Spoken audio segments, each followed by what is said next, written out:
आज हम NMMS उत्तर प्रदेश 2015 के गणित के प्रश्नों को लेकर आए हैं और सॉल्व करवाएंगे और आप भी प्रैक्टिस कीजिए साथ में। चलिए शुरू करते हैं। पहला सवाल, 2 की घात 3 की घात 2 का मान क्या होगा। जब इस प्रकार से लिखा जाए 2 की घात 3 की घात 2 तो घात का आपस में गुणा हो जाता है। जब ब्रैकेट लगाओ तो घात का आपस में गुणा हो जाता है। 2 की घात 3 दूना 6, तो 2 की घात 6, 2 की घात 6 का मतलब 64। इस प्रश्न का उत्तर हो जाएगा 64। अगला प्रश्न, क्वेश्चन नंबर 162, ऋण 5 गुणे ऋण 25, ऋण 5 गुणे ऋण 25 का मान हो जाएगा। ऋण ऋण का गुणा धन हो जाता है और 25 पंचे 125, तो इसका मान हो जाएगा धन 125। उत्तर आ जाएगा ऑप्शन 3, धन 125। अगला प्रश्न है क्वेश्चन नंबर 163, किसी संख्या के 3/8 और 2/7 का योगफल 370 हो तो संख्या क्या होगी। आइए देख लेते हैं। 3/8 और 2/7 का योगफल होगा 370। अगर आप हम संख्या x मान लेते हैं तो संख्या हो जाएगी 3x/8, 3/8 का, और x का 2/7 हो जाएगा 2x/7। इनका योगफल 370 लाना है। 8 7 का एलसीएम होता है 56, 8 7 56, तो 7 21x प्लस 2 और 7 8 56, 8 दूनी 16, यह आ जाएगा 16x बराबर 370। इसको जोड़ेंगे तो 21 16, 16 21 37, 37x/56 बराबर है 370 के, 370 के, तो 37 दहम्मा होता है 370। x बराबर आ जाएगा 56 गुणे 10, 56 गुणे 10 यानी 560, 560 जो कि ऑप्शन नंबर 2 में है। चलिए अगले प्रश्न चलते हैं। क्वेश्चन नंबर 164, 164 सवाल देखिए, एक वर्ग का परिमाप 4a-8 है तो उस वर्ग का क्षेत्रफल। पहले हम समझते हैं वर्ग क्या होता है। वर्ग 4 भुजाओं से बंद एक ऐसी आकृति होती है। वर्ग 4 भुजाओं से बंद एक ऐसी आकृति होती है जिसकी चारों भुजाएं बराबर होती हैं, चारों भुजाएं बराबर होती हैं और सभी कोण 90 अंश के होते हैं, सभी कोण 90 अंश के होते हैं। तो चारों भुजाएं अगर बराबर होती हैं तो परिमाप दिया है 4a-8 और परिमाप होता है भुजा धन भुजा धन भुजा धन भुजा वर्ग का, यानी 4 गुणे भुजा, 4 गुणे भुजा बराबर दिया है 4a-8, 4a-8। तो यहाँ से हम भुजा निकालेंगे, भुजा बराबर हो जाएगा 4 से भाग हो जाएगा, 4 में 4 से भाग होगा तो a बचेगा धन, 8 में 4 से भाग होगा तो 2 बचेगा, a धन 2, a धन 2। और वर्ग का क्षेत्रफल होता है भुजा का स्क्वायर, भुजा का स्क्वायर। यहाँ भुजा है a धन 2 तो क्षेत्रफल हो जाएगा a धन 2 का स्क्वायर, a प्लस 2 का होल स्क्वायर। और किसी संख्या पे यदि स्क्वायर लगा हो तो उसको हम 2 बार लिख सकते हैं। इसको लिख सकते हैं a धन 2 गुणते में a धन 2, a धन 2, a धन 2। पहला ऑप्शन सही हो जाएगा। तो बढ़िया सवाल था ये। वर्ग के क्षेत्रफल और परिमाप को मिला के प्रश्न बनाया गया था। अगले प्रश्न पर चलते हैं। क्वेश्चन नंबर 165, एक त्रिभुज के अंतः कोण क्रमशः 3x 2x धन 20 और 5x माइनस 40 है तो त्रिभुज का प्रकार होगा। एक कोण दिया है 3x, दूसरा दिया है 2x धन 20 और तीसरा दिया है 5x माइनस 40। हम जानते हैं त्रिभुज के तीनों अंतः कोणों का योगफल होता है 180 अंश, यानी सबको जोड़ेंगे तो हमको मिलेगा 180 अंश। 3 2 5x और 5 5 10x और प्लस का 20 ऋण का 40, ये हो जाएगा ऋण का 20 बराबर होगा 180। तो 10x बराबर आ जाएगा, ये 20 जाके उधर जुड़ेगा, 180 और 20 200, तो x बराबर आ जाएगा 200/10 यानी 20 अंश, 20 अंश। तो x का मान अगर 20 अंश आया, x का मान 20 अंश आया तो 30, ये 3x है, पहला कोण 3x है तो 20 3 60 आ जाएगा। दूसरा देखिए, दूसरा है 2x धन 20, तो x का मान 20, 20 दूना 40, 40 20 60, 60 अंश यहाँ भी आ जाएगा। तीसरा कोण देखिए 5x, 20 पंचे 100, 100 में से 40, 100 में से 40 घटाएंगे तो वह भी 60 अंश आया। तो तीनों कोण 60 अंश आ जाएंगे और यह तभी संभव है, तीनों कोण तभी बराबर होते हैं त्रिभुज के जब तीनों भुजाएं बराबर होती हैं। तो अगर किसी त्रिभुज की तीनों भुजाएं बराबर हैं तो उसको कहते हैं समबाहु त्रिभुज। सम का मतलब बराबर, बाहु का मतलब भुजा, सभी भुजाएं बराबर हैं, ऐसे त्रिभुज कहते हैं समबाहु त्रिभुज। अगले प्रश्न पे चलते हैं। किसी प्रमेय संख्या के समतुल्य कितनी प्रमेय संख्या होती है? तो किसी प्रमेय संख्या के समतुल्य हम देखते हैं। मान लीजिए कोई संख्या है, प्रमेय संख्या 2/3, इसकी समतुल्य हम लिख सकते हैं 4/6, फिर लिख सकते हैं 8/12, फिर बीच में एक लिख सकते हैं 6/9। ऐसे हम कई संख्याएं लिख सकते हैं। देखिए इसको काटेंगे तो ये भी 2/3 आएगा, या भी 4 दूनी 8, 4 तियाँ 12, 3 दूनी 6, 3 त्रिका 9, हर जगह 2/3 आ रहा है। और ऐसे ऐसे हम अनंत संख्याएं लिख सकते हैं। इस प्रश्न का उत्तर हो जाएगा अनंत। तो किसी प्रमेय संख्या के समतुल्य अनंत प्रमेय संख्याएं होती है। चलिए अगले प्रश्न की ओर चलते हैं। क्वेश्चन नंबर 167, निम्नलिखित भिन्नों में सबसे छोटी भिन्न का मान? तो 12, 3, 6 और 4। ये हर है इनके 12, 3, 6 और 4। इनका एलसीएम हो जाएगा 24, नहीं 12 ही रहेगा 12। तो अगर 12 रहेगा तो इसका अंश 5 ही रहेगा। 3 चौका 12 होता है, इसका अंश हो जाएगा 2 चौका 8। इसका 6 दूना 12 होता है तो 5 दूना 10, 4 तियाँ 12 होता है, 3 त्रिका 9। तो जिसका अंश छोटा वह सबसे छोटी भिन्न, और जिसका अंश बड़ा वह सबसे बड़ी भिन्न। हमसे पूछा है सबसे छोटी भिन्न, तो जिसका अंश सबसे छोटा अंश 5 है, और इसलिए उत्तर हो जाएगा 5/12। चलिए अगले प्रश्न की ओर चलते हैं।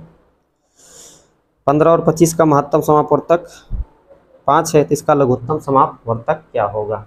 15 और 25 का मासा 5 है, तो इसका लासा क्या होगा? हम जानते हैं अगर दो संख्याएं दी जाए, दोनों संख्याओं को गुणा कर दिया जाए, तो जो रिजल्ट प्राप्त होता है उनके लासा और मासा का गुणनफल प्राप्त होता है।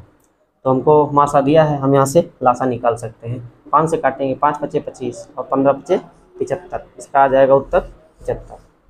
चलिए अगले प्रश्न की ओर चलते हैं। वह प्रकृत संख्या जिसका केवल एक गुणनखंड होता है वह संख्या होगी?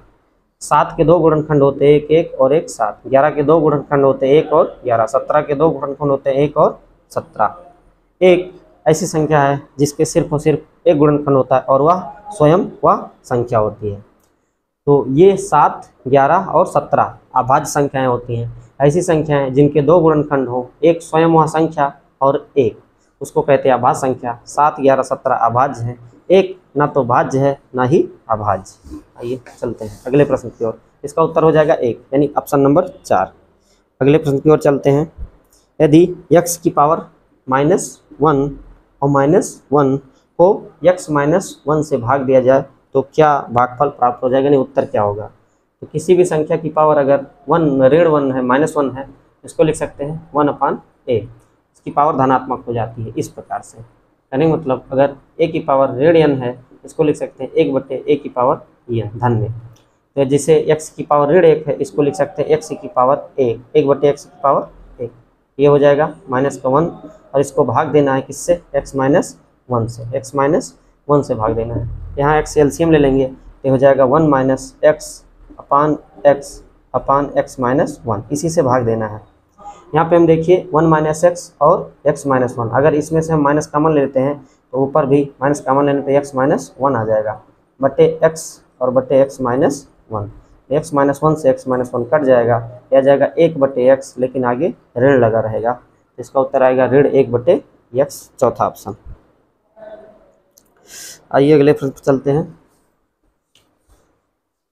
आयत ABCD की 2 संलग्न भुजाएं की लंबाइयाँ दी गई हैं 2x और y। तो आयत का परिमाप पहले हम समझ लेते हैं आयत क्या होता है।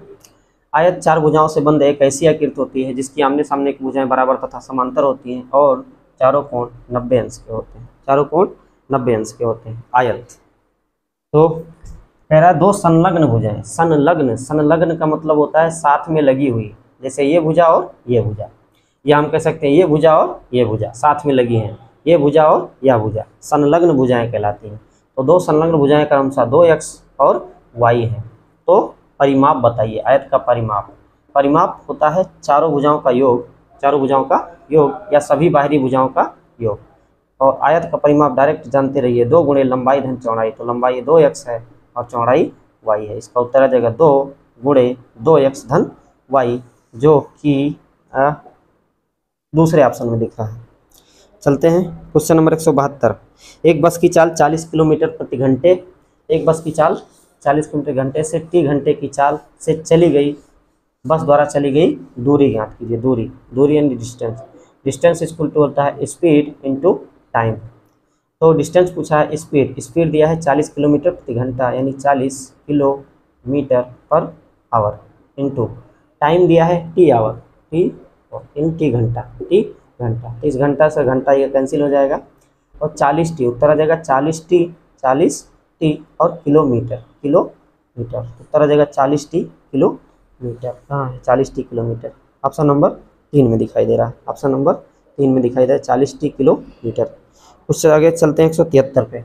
173, दो कोटि पूरक कोणों का अंतर 30 अंश है, दो कोटि पूरक कोणों का अंतर 30 अंश है, तो वे कोण होंगे, प्रत्येक कोण होंगे। तो पहले हम समझते हैं कोटि पूरक कोण क्या होता है। कोटि पूरक कोण वे कोण होते हैं जब दो कोण मिलकर 90 अंश हो जाए, जैसे एक कोण x हो और एक कोण y हो। अगर x और y को मिला के 90 अंश कर दिया जाए तो ये दोनों एक दूसरे के कोटि पूरक कहलाएंगे। x का कोटि पूरक y और y का कोटि पूरक x। जैसे 20 धन 70 ये 90 हो जाएगा, 60 धन 30 ये 90 हो जाएगा, 50 धन 40 यह 90 हो जाएगा और 80 धन 10 यह भी 90 हो जाएगा। 80 धन 10 यह भी 90 हो जाएगा। तो हम कह सकते हैं 80 का कोटि पूरक 10, 10 का 80, 20 का कोटि पूरक 70 और 70 का कोटि पूरक 20, 60 का कोटि पूरक 30 और 30 का कोटि पूरक 60, 50 का कोटि पूरक 40 और 40 का कोटि पूरक 50। तो इस प्रकार से कोटि पूरक कोण वे होते हैं जब दो कोणों का योगफल 90 अंश हो जाए। तो जब भी कोटि पूरक पूछा जाए उसके लिए सबसे बेहतरीन तरीका मैं बता रहा हूँ आपको। क्या कर लीजिए, कोटि पूरक में 90 दोनों मिला के 90 करना है और अंतर 30 दिया है, दोनों का आधा कर लीजिए। एक बार पहले 90 का आधा कर लीजिए 45 और 30 का आधा कर लीजिए 15। एक बार इनको जोड़ दीजिए और एक बार इनको घटा दीजिए। बस जब 45 से 15 जोड़ेंगे तो 60 आएगा और 45 से 15 घटाएंगे तो 30 आ जाएगा। इसका उत्तर आ जाएगा 60 अंश और 30 अंश। चलिए आगे चलते हैं। Question number 174। एक समचतुर्भुज के विकर्णों की लंबाई दी गई। पहले हम समझते हैं समचतुर्भुज क्या होता है।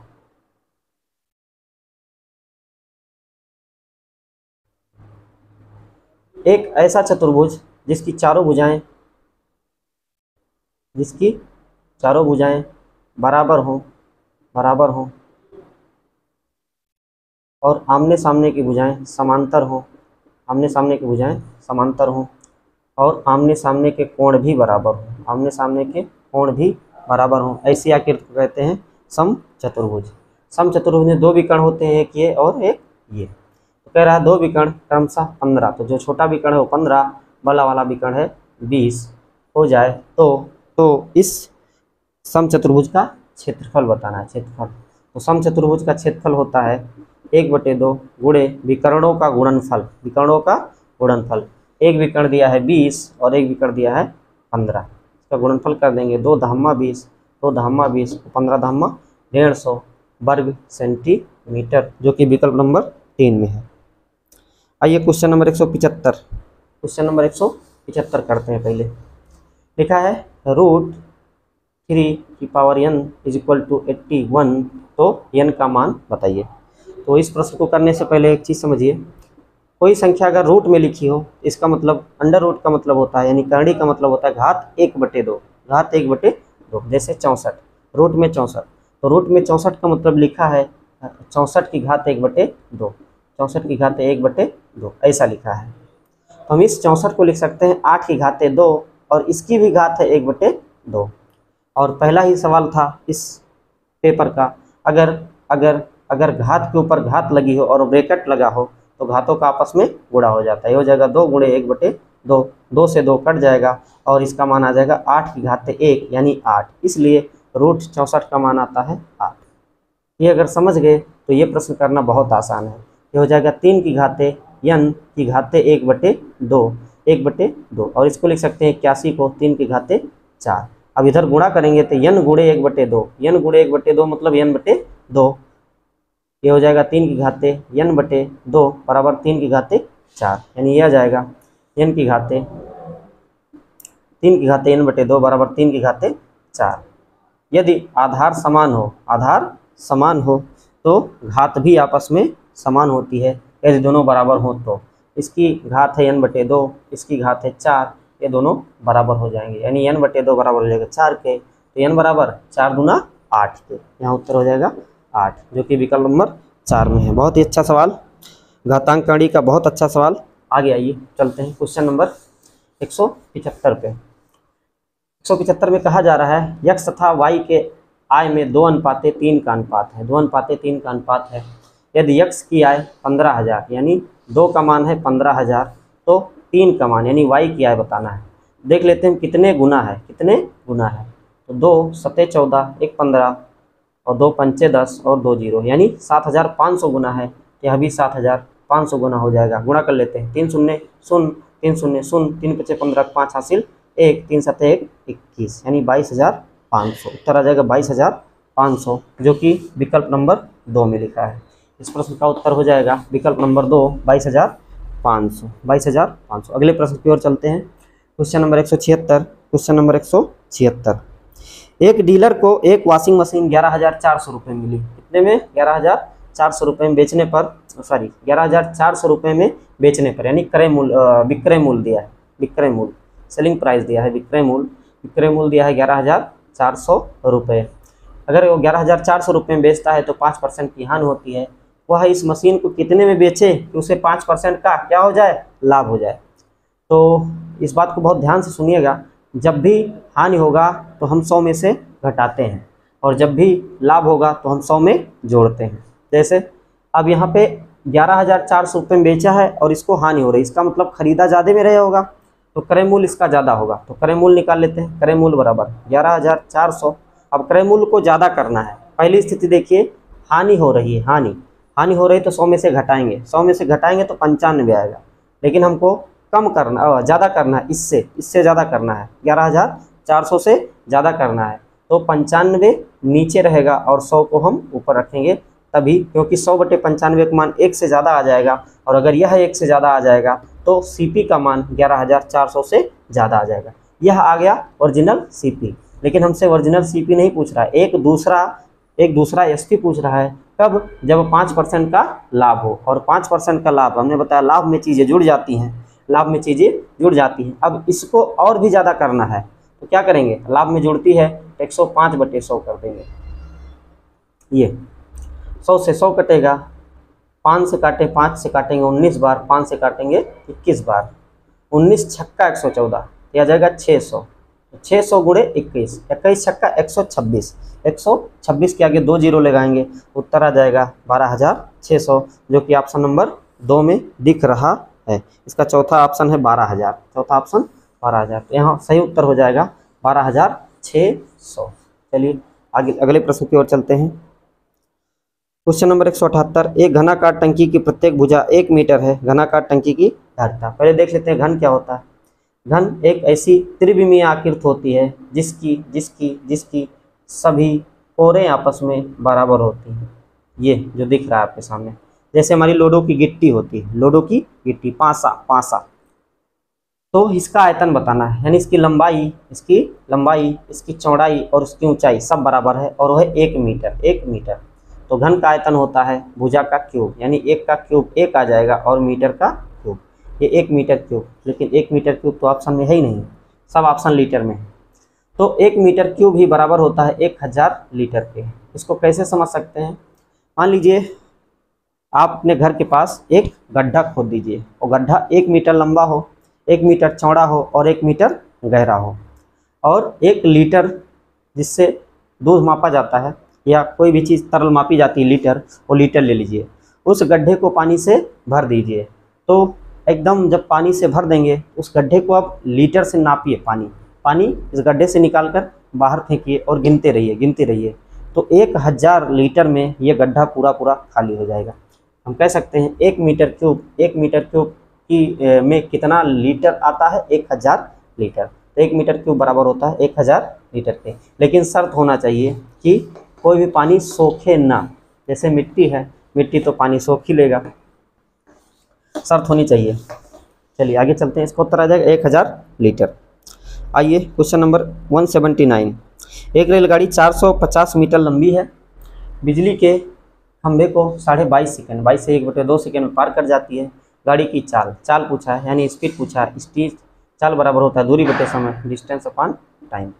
चाल बराबर दूरी बटे समय, तो दूरी कितना है 450 मीटर बटे समय, समय आएगा 22.5, तो 22 दूना 44, एक 45 बटे 2, 45 बटे 2, 2 से ये 45 से कट जाएगा, 45 धम्मा 450, 10 दूना 20 आ जाएगा 20, लेकिन क्या मीटर प्रति सेकेंड, मीटर प्रति सेकेंड, लेकिन कोई भी ऑप्शन मीटर प्रति सेकेंड में नहीं है। तो किलोमीटर प्रति घंटे में है, तो हम 20 को कर लेते हैं 18/5 से गुणा, 18/5 से गुणा, क्योंकि किलोमीटर प्रति घंटा को मीटर प्रति सेकंड में बदलने के लिए 5/18 से गुणा करते हैं, तो मीटर प्रति सेकंड को किलोमीटर प्रति घंटा में बदलने के लिए 18/5 से गुणा करेंगे, तो काटेंगे 5 चौका 20, 18 चौका 72, तो इसका उत्तर आ जाएगा 72 किलोमीटर प्रति घंटा, जो कि ऑप्शन नंबर 4 में दिख रहा है, 72 किलोमीटर प्रति घंटा, 18 चौका 72।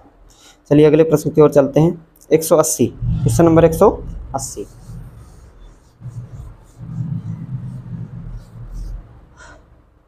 $5000 का 8% वार्षिक ब्याज की दर से 2 वर्ष के चक्रवृद्धि ब्याज एवं साधारण ब्याज के का अंतर क्या होगा?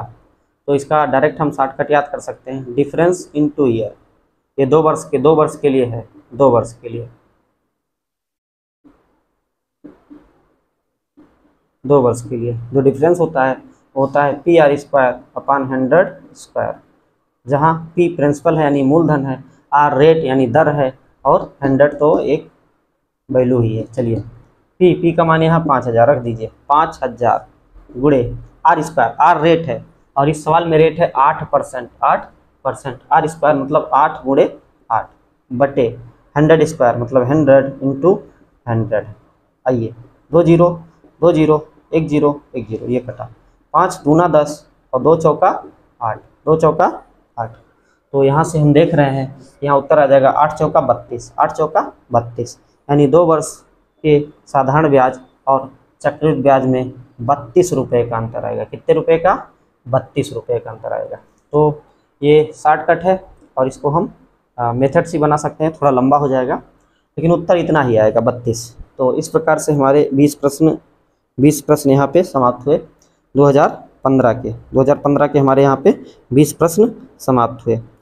आगे मिलते हैं किसी नेक्स्ट वीडियो में विज्ञान के साथ या फिर गणित के साथ, तब तक प्रैक्टिस करते रहिए। आज 4 अक्टूबर है और 5 नवंबर को आपका पेपर है, तो लगभग अभी 1 महीना बचा है, समय कम ही है, लेकिन जितना भी समय है वो पर्याप्त है अच्छे से तैयारी करने के लिए, तो प्रैक्टिस करते रहिए।